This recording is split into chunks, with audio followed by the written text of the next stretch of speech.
बच्चों, आज का शीर्षक है पत्र लेखन। और जैसा कि आप जानते हैं, पत्र दो प्रकार के होते हैं। पहला होता है अनौपचारिक पत्र और दूसरा होता है औपचारिक पत्र। अनौपचारिक पत्र को इंग्लिश में इनफॉर्मल लेटर कहते हैं, औपचारिक पत्र को फॉर्मल लेटर कहते हैं। आज हम पढ़ेंगे अनौपचारिक पत्र के बारे में।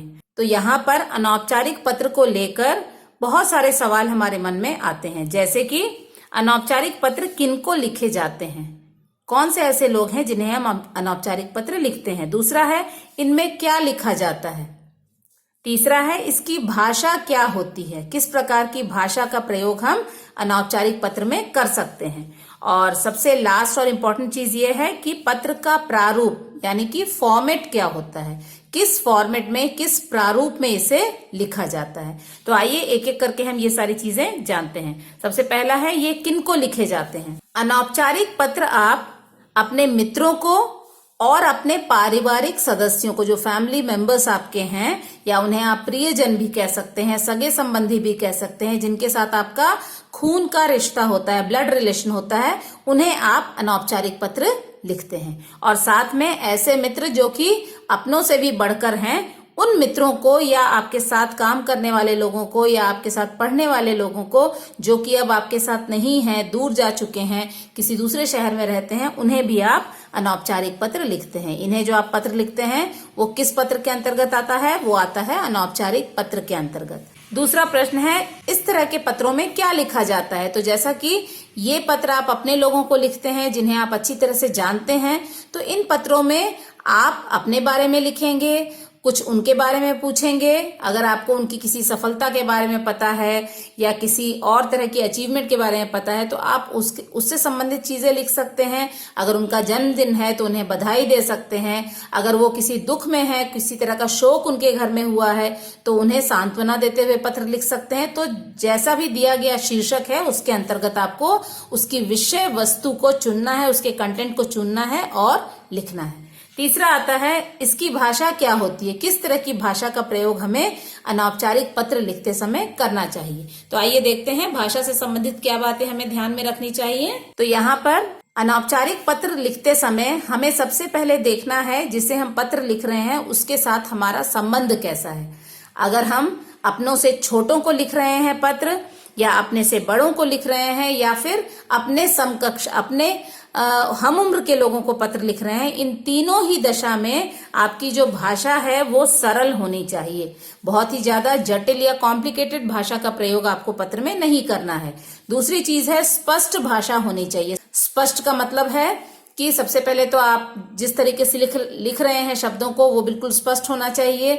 दूसरी चीज है जो आप लिख रहे हैं उसका कोई और मतलब ना निकले, जैसे कि आप लिख तो कुछ और रहे हैं लेकिन उसका मतलब कुछ और निकल रहा है। इस तरह की कंफ्यूज करने वाली भाषा का प्रयोग आपको पत्र में नहीं करना चाहिए। तीसरी चीज है सम्मानजनक भाषा का प्रयोग हमेशा करना चाहिए। अब यहाँ पर सम्मान का मतलब ये नहीं है कि सिर्फ जब आप अपने से बड़ों को पत्र लिख रहे हैं तभी आपको इस सम्मानजनक भाषा का प्रयोग करना है। चाहे आप अपने से छोटों को लिखें, चाहे अपने हम उम्र लोगों को लिखें, हर समय आपको पत्र की भाषा जो है वो सम्मानजनक बनाए रखनी है। इसके अलावा कुछ और ऐसी बातें हैं जिनका आपको ध्यान रखना है। वो है दिए गए विषय का ध्यान। जो भी टॉपिक दिया गया है पत्र का उससे आप अलग न जाएं, उससे आप भटक न जाएं। जो भी विषय दिया गया है उसी पर कॉन्सेंट्रेट करके आपको पत्र लिखना है। तीसरा है अनावश्यक बातों से बचे। टॉपिक आपका कुछ दिया हुआ है लेकिन उस टॉपिक को लिखते लिखते आप किसी और टॉपिक पे शिफ्ट हो गए, ऐसा ना करें।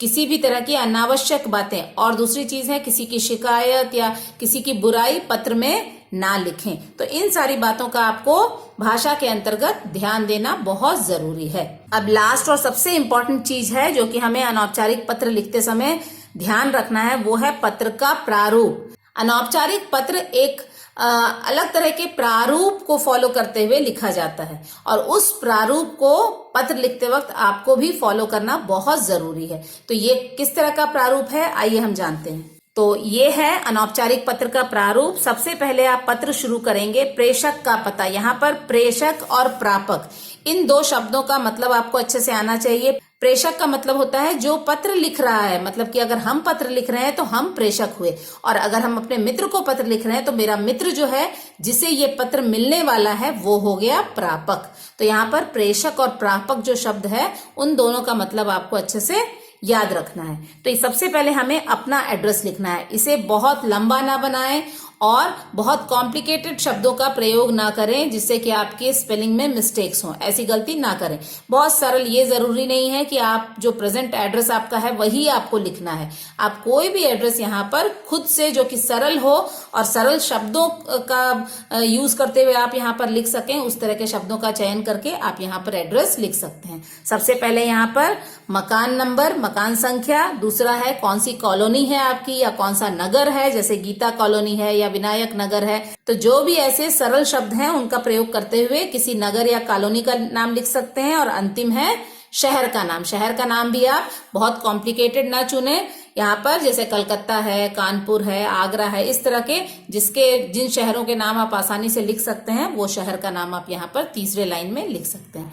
इसके बाद आपको एक लाइन छोड़नी है। यहाँ पे मैंने लिखा है लीव वन लाइन। तो यहाँ पर सेंडर्स एड्रेस लिखने के बाद आपको एक लाइन छोड़नी है। उसके बाद आता है डेट। डेट भी यहाँ पर लिखना है। डेट लिखते वक्त ये डेट और दिनांक ये नहीं लिखना है, डायरेक्ट आपको डेट लिखना है। जैसे मान लीजिए आपने लिखा 15/7/2019, तो सिर्फ आपको ये चीज यहाँ पर लिखनी है। इसके बाद फिर से आपको डेट लिखने के बाद एक लाइन छोड़ना है। इसके बाद आता है संबोधन। संबोधन का मतलब है किस तरह से आप जिसे आप पत्र लिख रहे हैं उसे किस तरह से एड्रेस कर रहे हैं। जैसे कि अगर आप अपने मित्र को पत्र लिख रहे हैं तो आप यहाँ क्या लिखेंगे, प्रिय मित्र।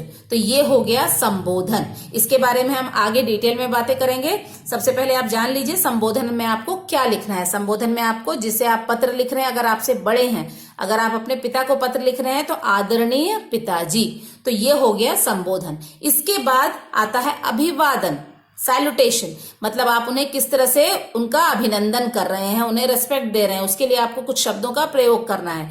तो जैसे अगर आप अपने मित्र को पत्र लिख रहे हैं तो यहाँ आप क्या लिखेंगे अभिवादन में, नमस्कार, नमस्ते, इस तरह के शब्दों का प्रयोग करेंगे। लेकिन अगर आप अपने दादाजी को पत्र लिख रहे हैं तो यहाँ पर चरण स्पर्श, मतलब उनको रेस्पेक्ट देते हुए उनके पैरों को छूकर आप उनका अभिनंदन कर रहे हैं, उनका सम्मान कर रहे हैं, ये आपको उस शब्द को यहाँ पर लिखना है। चरण स्पर्श मतलब पैरों को स्पर्श करना, पैरों को छूना, तो ये हो जाता है अभिनंदन, सैल्यूटेशन। इसके बाद शुरू होता है, बिना कोई लाइन छोड़े आपको यहाँ पर विषय वस्तु शुरू कर देना है। मतलब जो भी टॉपिक दिया गया है पत्र का, उसका कंटेंट आपको यहाँ पे लिखना है। अब यहाँ पर जो कंटेंट है या जो विषय वस्तु है वो आगे 3 पैराग्राफ्स में बटी हुई होती है। तो इन तीनों पैराग्राफ्स का आपको ध्यान रखना है। सबसे पहला है पहला अनुच्छेद, फर्स्ट पैरा। स्टार्ट आप कैसे करेंगे पत्र, कुशल क्षेम। कुशल क्षेम मतलब अपने बारे में बताते हुए कि आप यहाँ ठीक हैं, आप अपने माता पिता के साथ यहाँ स्वस्थ हैं और आशा करते हैं कि आपका मित्र वहां पर स्वस्थ हो, वो अपने परिवार के साथ भी वहां पर खुशी पूर्वक हो या प्रसन्नता पूर्वक हो। तो इस तरह से कुशल क्षेम लिखते हुए पहला पैराग्राफ आप एंड करेंगे। तो यहाँ पैराग्राफ का मतलब ये नहीं है कि कोई बहुत लंबा चौड़ा पैराग्राफ आपको लिखना है, ये पैराग्राफ 2 लाइन में भी खत्म हो जाएगा। और इसके बाद कंटिन्यूएशन में आपको दूसरा पैराग्राफ स्टार्ट करना है। मतलब नेक्स्ट जो लाइन है वो आपको लिखना है पत्र लिखने का कारण, किस रीजन से या कौन सा टॉपिक दिया गया है पत्र का। यदि आप अपने मित्र को जन्मदिन के लिए बधाई देने के लिए पत्र लिख रहे हैं तो इसके बाद तुरंत ही आपको, जैसे ही आपने कुशल क्षेम उसका पूछ लिया, अपना बता दिया, उसके बाद तुरंत आपको पत्र लिखने का जो कारण है वो स्टार्ट कर देना है। जैसे कि अगले हफ्ते तुम्हारा जन्मदिन आने वाला है और उसके लिए मैं तुम्हें अभी से बहुत बहुत बधाई देता हूं, तो ये चीज आपको स्टार्ट कर देनी है लिखना। तो वो आता है दूसरे अनुच्छेद के अंतर्गत, सेकंड पैरा में आपको पत्र लिखने का कारण लिखना है। अब ये जब आपने खत्म कर लिया, ये थोड़ा सा इससे फर्स्ट पैरा से सेकंड पैरा थोड़ा बड़ा होगा, क्योंकि यहाँ पर आप बधाई देंगे, उनके परिवार के बारे में पूछेंगे, आपने कुछ उपहार भेजा है उसके बारे में बताएंगे। तो ये सारी चीजें यहाँ पे लिखने में कम से कम 4 से 5 लाइन में आप ये सेकंड पैरा जो है वो खत्म करेंगे। उसके बाद तीसरा आता है समाप्ति। अब आप पत्र को समाप्त करने की ओर बढ़ रहे हैं। तो पत्र को आप बिल्कुल अचानक से समाप्त नहीं करेंगे। आपके मित्र के घर में भी उनके पेरेंट्स होंगे, उनके छोटे भाई बहन होंगे, उनके ग्रैंड पेरेंट्स होंगे, तो उन सबको ग्रीट करते हुए, उन सबको अपने रिगार्ड्स कन्वे करते हुए, जैसे कि अपने दादा दादी को, अपने माता पिता को मेरा प्रणाम कहना, अपने छोटे भाई बहनों को मेरा प्यार देना, इस तरह के सेंटेंसेस के साथ आप इसे खत्म करेंगे। इस पत्र का जवाब अवश्य देना, इस तरह के सेंटेंस के साथ आप इस पत्र को फिर थर्ड पैरा, ये आता है थर्ड पैरा में, तो लास्ट में थर्ड पैरा के साथ इस पत्र को आप खत्म कर देंगे। इसके बाद आता है यहाँ प्रापक के साथ प्रेषक का संबंध। अब यहाँ पर जो लिखना है वो दिखाता है कि आपका रिलेशन आपके मित्र के साथ क्या है। तो यहाँ पर आप लिखेंगे तुम्हारा मित्र या फिर तुम्हारा अपना। अगर आप अपने से बड़ों को लिख रहे हैं तो आपका पुत्र, आपका स्नेहाकांक्षी, इस तरह के शब्दों के साथ आप यहाँ पर जो पत्र है उसे खत्म करेंगे और सबसे अंत में आप अपना नाम लिखेंगे, प्रेषक का नाम, सेंडर्स नेम। यहाँ पर जैसे तुम्हारा मित्र या तुम्हारा अपना या आपका पुत्र, इस तरह का लिखने के बाद आप अपना नाम, जैसे आपका नाम मान लीजिए राहुल है तो यहाँ पर राहुल, बस इसके साथ ही ये पत्र यहाँ पर समाप्त हो जाएगा, खत्म हो जाएगा। तो आइए देखते हैं, यहाँ पर सबसे ज्यादा जो बच्चे कंफ्यूज होते हैं पत्र लिखने में, ये होता है संबोधन। अगर बड़ों को लिखना है तो क्या हमें संबोधन में लिखना है, उनका अभिवादन लिखते वक्त हमें कौन से शब्दों का प्रयोग करना है, और अंत में प्रापक के साथ प्रेषक का संबंध, यहाँ पर हमें क्या लिखना है। इन 3 पॉइंट्स में ही बच्चे कंफ्यूज होते हैं और इनके वजह से ही उनके नंबर भी कट जाते हैं। तो आइए हम इन तीनों को थोड़ा डिटेल में हम देखते हैं। तो यहाँ पर ये जो 3 चीजें हैं जिनमें बच्चे ज्यादातर कंफ्यूज होते हैं, उन्हें मैंने यहाँ पर लिखा है। पहला है संबोधन, नंबर 2 है अभिवादन, तो नंबर 3 है प्रेषक का संबंध। ये मैंने शॉर्ट में लिखा है, प्रापक के साथ प्रेषक का संबंध। तो यहाँ पर ये 3 चीजों में क्या क्या लिखना है। जब भी हम किसी को पत्र लिख रहे हैं तो सबसे पहले हमें उसके साथ किस तरह का रिलेशन है वो हमें देखना है। तो सबसे पहला आता है मित्र को पत्र। मित्र या अगर लड़की है तो अगर अपनी सहेली को पत्र लिख रही है तो उस दशा में उसे क्या क्या लिखना है, और अगर आप लड़के हैं और अपने मित्र को पत्र लिख रहे हैं तो वहां पर किन किन शब्दों का आप संबंध, अभिवादन और प्रेषक का संबंध में आप प्रयोग करेंगे, वो मैं यहाँ पर बता रही हूँ। तो सबसे पहला है मित्र को जब आप पत्र लिखेंगे तो संबोधन में यहाँ 1 2 3 मैंने लिखा है। 1 का मतलब है संबोधन, 2 ये अभिवादन और 3 प्रेषक का संबंध। उसी तरह से यहाँ पे 1 2 3 मैंने नंबर दिया है, तो ये आपके समझने के लिए है। तो पहला है मित्र, उसे आप किस तरह से संबोधित करेंगे, संबोधन में क्या लिखेंगे, प्रिय मित्र, ठीक है। इसके बाद है अभिवादन में क्या लिखेंगे, सप्रेम अभिवादन, या फिर लिख सकते हैं सिर्फ नमस्ते, या फिर सप्रेम नमस्ते भी आप लिख सकते हैं। और तीसरा है नमस्कार, सप्रेम नमस्कार भी आप लिख सकते हैं, या सिर्फ नमस्ते और नमस्कार भी लिख सकते हैं। इसके बाद लास्ट में जब आपने पत्र पूरा लिख लिया, उसका कंटेंट आपका पूरा हो गया, उसके बाद प्रेषक का संबंध, प्रापक के साथ प्रेषक का संबंध में आप क्या लिखेंगे, तुम्हारा मित्र, तुम्हारा अपना। तो ये 2 चीजें आप याद कर लीजिए, और इसके जस्ट नीचे आपको अपना नाम लिखना है। उसी तरह से अगर कोई लड़की है अपनी सहेली को पत्र लिख रही है तो यहाँ पर प्रिय सखी या प्रिय सहेली, ये हो गया। उसके बाद अभिवादन में वो क्या लिखेंगी, सप्रेम अभिवादन, सप्रेम नमस्ते, सप्रेम नमस्कार, या फिर सिर्फ नमस्ते और नमस्कार। तीसरा है यहाँ पर तुम्हारा मित्र था, चूंकि ये लड़की है तो तुम्हारी सहेली, तुम्हारी सखी।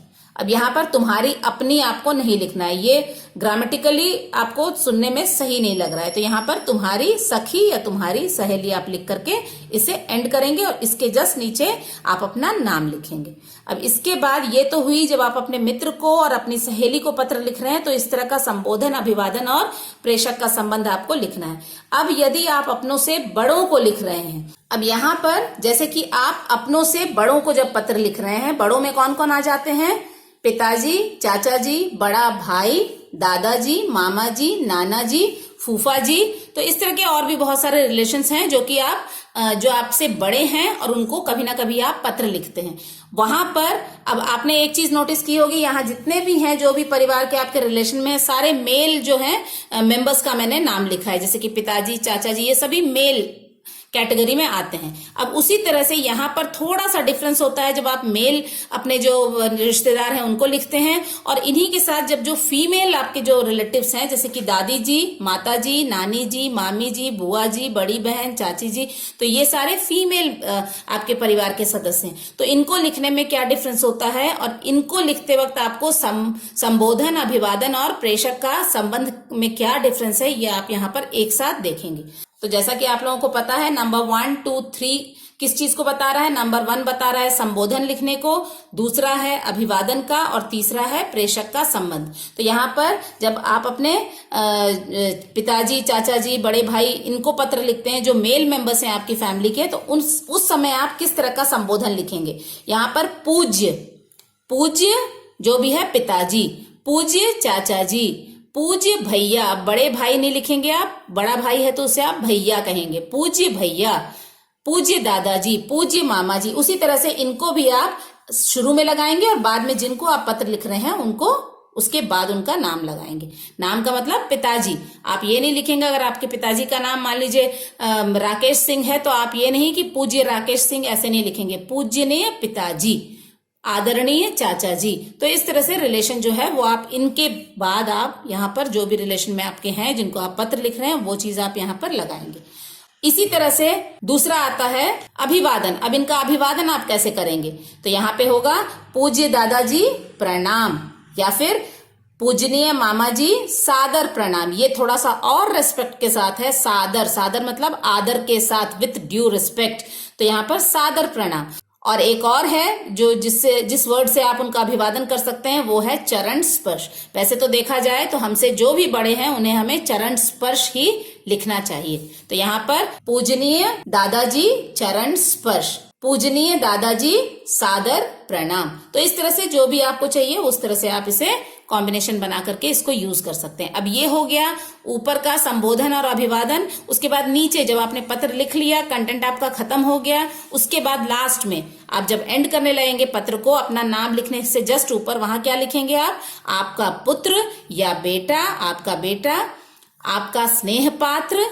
आप अगर आप बेटी हैं, लड़की हैं, आप अपने चाचा जी, दादाजी को पत्र लिख रही हैं तो आपकी पुत्री या आपकी बेटी, आपकी स्नेह पात्र, आपका स्नेहाभिलाषी, ये पुत्र के लिए होगा आपका स्नेहाभिलाषी। अगर आप लड़की हैं तो आपकी स्नेहाभिलाषी। तो इस तरह से ये 3 चीजों का आपको यहाँ पर जो मेल मेंबर्स हैं आपके घर में आपसे बड़े, उनको लिखते वक्त इन 3 चीजों का ध्यान रखना है। इसी तरह से अगर आप अपने घर के फीमेल जो आपके एल्डर्स हैं उनको आप पत्र लिख रहे हैं, जैसे कि दादाजी, माताजी, नानी जी, मामी जी, चाची जी, बुआ जी और बड़ी बहन, तो यहाँ पर किस तरह का होगा। यहाँ पर आपने पूज्य लिखा था, यहाँ पर जो फीमेल मेंबर्स हैं उनके लिए आपको पूज्या लिखना है, या सिर्फ आ की मात्रा यहाँ लग जाएगी।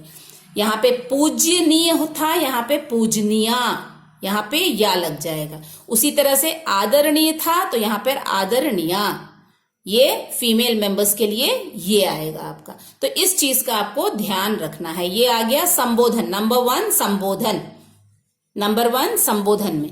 उसके बाद है दूसरा है अभिवादन। अभिवादन में सेम वही है, अभिवादन में कोई डिफरेंस नहीं है। यहाँ पर भी आप पूजनीय माताजी लिखेंगे, उसके बाद प्रणाम या सादर प्रणाम या चरण स्पर्श, जो भी आपको लिखना है। उसके बाद लास्ट में और इसका जो एंड करेंगे आप प्रेषक का संबंध में, तीसरा नंबर, वहां पे आपका बेटा, अगर आप लड़के हैं, बेटे हैं तो आपका बेटा, या आप लड़की हैं तो आपकी बेटी, स्नेह पात्र, स्नेहाभिलाषी, जो आपने यहाँ पे लिखा था सेम वही चीज यहाँ पर आपको रिपीट करना है। तो डिफरेंस आएगा यहाँ पर पूज्या, पूजनीय, आदरणीय।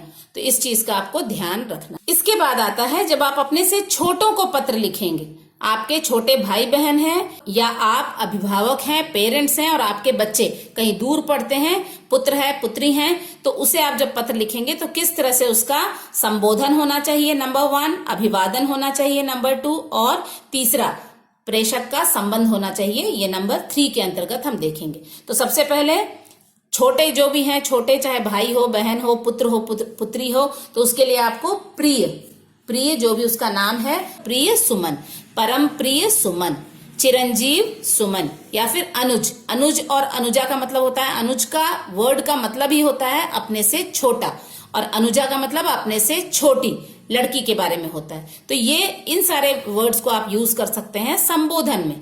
अब इनके लिए, अपने से छोटों के लिए अभिवादन किस तरह से होगा, सप्रेम, सप्रेम आशीर्वाद, सप्रेम या सस्नेह, ये 2 जो शब्द हैं वो हमेशा आप आगे लगाएंगे, उसके बाद इन शब्दों का प्रयोग करेंगे। किस तरह से देखिए, सप्रेम आशीर्वाद या सस्नेह आशीर्वाद, या फिर सप्रेम शुभाशीर्वाद या खुश रहो, सिर्फ खुश रहो भी लिख सकते हैं, प्रसन्न रहो भी लिख सकते हैं। तो इस तरह से सप्रेम, सस्नेह लगाने के बाद आशीर्वाद, शुभाशीर्वाद, इस तरह के शब्दों का आप प्रयोग करके ये अभिवादन वाला जो सेक्शन है वहां पर आप लिख सकते हैं। अब ये हो गया। उसके बाद लास्ट, जब आपने कंटेंट लिख दिया, आपने उन्हें सारी सलाह दे दी, जो भी शीर्षक के अंतर्गत जो भी आपको लिखना था विषय वस्तु में आपने लिख लिया। उसके बाद लास्ट में जब एंड करेंगे उसे, तो क्या लिखेंगे आप? तुम्हारा शुभ चिंतक। शुभ चिंतक मतलब भला सोचने वाला, तुम्हारा हितैषी। हितैषी भी वही है, शुभ चिंतक ही है, बस शब्द मैंने अलग कर दिया। हितैषी का मतलब वेल विशर, तो तुम्हारा हितैषी, तुम्हारा शुभाकांक्षी। ये तो है जब पिता लिख रहे हैं या चाचा जी लिख रहे हैं, दादाजी लिख रहे हैं, तब तुम्हारा। अगर वही मम्मी लिख रही होंगी, आपकी माता जी आपको पत्र लिख रही होंगी, तो यहाँ पर आएगा तुम्हारी शुभचिंतक, तुम्हारी हितैषी।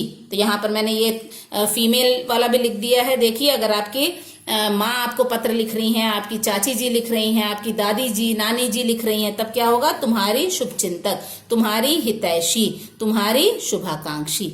तो ये चीज आपको साथ में मिलाकर लिखनी है। तो इन 3 चीजों का आप ध्यान रखेंगे कि जब आप अपने से छोटों को लिख रहे हैं पत्र, तब क्या होगा? संबोधन, अभिवादन और प्रेषक का संबंध।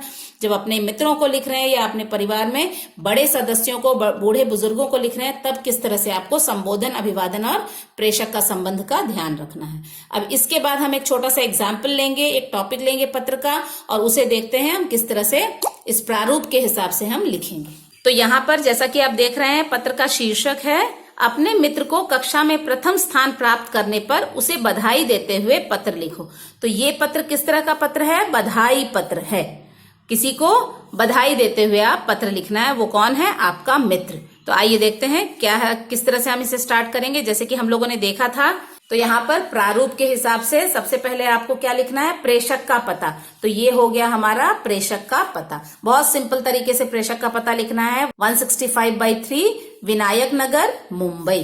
तो ये हो गया हमारे 3 लाइन में प्रेषक का पता। उसके बाद दिनांक या डेट भी हमने इस तरह से लिख लिया। उसके बाद आता है संबोधन। संबोधन, चूंकि हम मित्र को लिख रहे हैं तो प्रिय मित्र, ये हो गया संबोधन। इसके बाद अभिवादन। अभिवादन हमने कैसे किया अपने मित्र का? सप्रेम नमस्ते या सप्रेम नमस्कार, इस तरह से भी आप लिख सकते हैं। इसके बाद यहां से शुरू होता है हमारा विषय वस्तु। विषय वस्तु में जैसा मैंने बताया था 3 पैराग्राफ में इसे बांटना है। पहला अनुच्छेद, फर्स्ट पैराग्राफ, कुशल क्षेम, अपने बारे में बताना, अपने मित्र की कुशलता के बारे में पूछना। तो यहाँ पर देखिए क्या लिखा हुआ है, मैं यहाँ ठीक हूँ और आशा करता हूँ कि तुम भी वहां अपने परिवार के साथ प्रसन्न और स्वस्थ होगे। तो ये पहले पैराग्राफ में आता है। फर्स्ट पैराग्राफ यहाँ पे खत्म हो गया, यहाँ पर, जिसमें आपने अपने बारे में बता दिया और अपने मित्र के बारे में भी इस तरह का एज्यूम कर लिया कि वो भी अपनी जगह पर खुश और स्वस्थ होगा। बस ये पहला पैराग्राफ हमारा खत्म हो गया। अब हमने जहां से रेड से मैंने लिखा है वो है सेकंड पैरा, दूसरा अनुच्छेद। यहाँ पर अब जो शीर्षक दिया गया है पत्र का, प्रथम स्थान प्राप्त करने के लिए बधाई देते हुए पत्र लिखना है, वो हम यहाँ पर शुरू करेंगे। तो देखिए यहाँ पर क्या लिखा हुआ है, कल ही तुम्हारा पत्र मिला और यह जानकर कि तुम्हें अपनी कक्षा में प्रथम स्थान मिला है, मेरा मन प्रसन्नता से झूम उठा। मैं जानता था कि तुम अवश्य प्रथम श्रेणी से पास होगे, लेकिन कक्षा में तुम्हारे प्रथम आने का समाचार सचमुच सुखदायी है। मेरी और मेरे परिवार की ओर से हार्दिक बधाई स्वीकार करो। ईश्वर करे तुम सदा जीवन में इसी तरह सफलता की सीढ़ियां चढ़ते जाओ।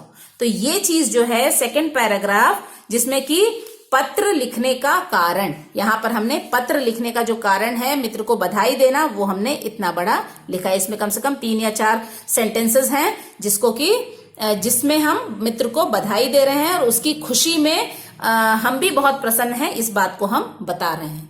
तो यहाँ पर ये आपने सेकंड पैराग्राफ यहाँ पर खत्म कर दिया। अब नीचे है देखिए ग्रीन लाइन से लिखा हुआ, अब हम पत्र को समाप्त करने की तरफ बढ़ रहे हैं। यहाँ पर थर्ड पैराग्राफ, यहाँ पर तीसरा अनुच्छेद, समाप्ति। अब हमें पत्र को खत्म करना है। तो यहाँ पर ग्रीन जो पेन से लिखा हुआ है, ये देखिए क्या लिखा है मैंने, अपने माता पिता को मेरा सादर चरण स्पर्श कहना और कविता को मेरा स्नेह। चूंकि कविता छोटी बहन होगी आपके मित्र की, क्योंकि आप उसे प्रेम भेज रहे हैं, छोटे बच्चों को हम प्रेम कन्वे कर रहे हैं। तो यहाँ पर मित्र के माता पिता को भी आपने चरण स्पर्श कहने के लिए कह दिया और साथ में उसकी छोटी जो बहन है उसे आपने प्यार भेजा है। इसके साथ ही हमारा जो कंटेंट है पूरा पत्र है 3 अनुच्छेद में खत्म हो जाता है। इसके बाद आता है प्रापक के साथ प्रेषक का संबंध। तो यहाँ पर वो आपका मित्र है, तो यहाँ पर आप लिखेंगे तुम्हारा अपना, आप उसके अपने हो। ठीक है, तो यहाँ पर तुम्हारा अपना और यहाँ पर आपने अपना नाम रोहित लिखकर इस पत्र को खत्म कर दिया। तो इस तरह से पत्र के फॉर्मेट को अगर आप ध्यान में रखते हुए स्टेप बाय स्टेप अगर आप इस पत्र को लिखेंगे तो कहीं भी किसी तरह की परेशानी नहीं आएगी और आप एक बहुत ही अच्छे कंटेंट के साथ इस पत्र को लिख पाएंगे। तो इस तरह से अनौपचारिक पत्र का प्रारूप और अलग अलग लोगों को किस तरह से औपचारिक पत्र लिखे जाते हैं, किस तरह से उन्हें संबोधित किया जाता है, अभिवादन किया जाता है या नीचे जो है समाप्त कैसे किया जाता है पत्र को, आशा है इन सब के बारे में जो भी आपका डाउट होगा वो अभी क्लियर हो चुका होगा और आप इसी तरह से पत्र लिखने की कोशिश करेंगे। तो इसी तरह से नेक्स्ट टाइम हम पत्र लेखन के अंतर्गत औपचारिक पत्र के बारे में भी, उसके प्रारूप के बारे में, किन्हें हम औपचारिक पत्र लिखते हैं, इन सब के बारे में हम आने वाली वीडियो में जरूर देखेंगे। तब तक के लिए थैंक यू, धन्यवाद।